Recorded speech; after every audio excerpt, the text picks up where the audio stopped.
Hello students, in today's lecture we are going to discuss about the Markovnikov rules. This rules is concerned about the orientation during the addition of unsymmetric reagent to the unsymmetric alkene. According to this rule, the addition of unsymmetrical reagent such as halogen acid, water, hypohalous acid and many others to the unsymmetrical alkenes occurs in such a way that the negative part of the adding molecule goes to that carbon of the double bond which carry lesser number of hydrogen atom. As an example, we have a reaction of methyl propene with hydrochloric acid in which we get a major product called 2-chloro-2-methyl propane. We can understand Markovnikov rule by the reaction of propene with hydrogen bromide.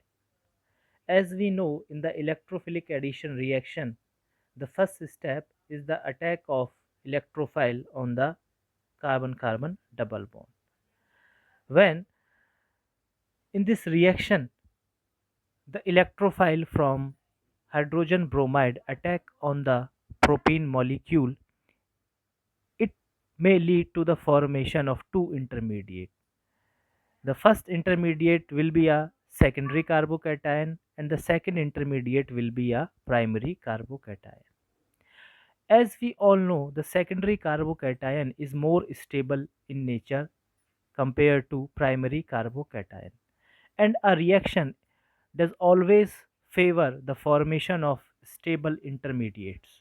So this reaction will favor the formation of secondary carbocation.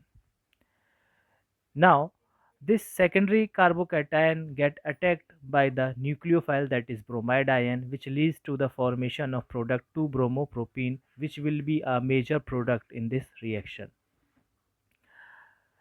In case of primary carbocation, the primary carbocation get attacked by the bromide ion, which is a nucleophile and which lead to the formation of 1-bromopropene. So in this reaction we will get a mixture of product, but in this mixture the major portion will be of 2-bromopropene because this product is in accordance of Markovnikov rule. So this is all for the Markovnikov rule. Thank you.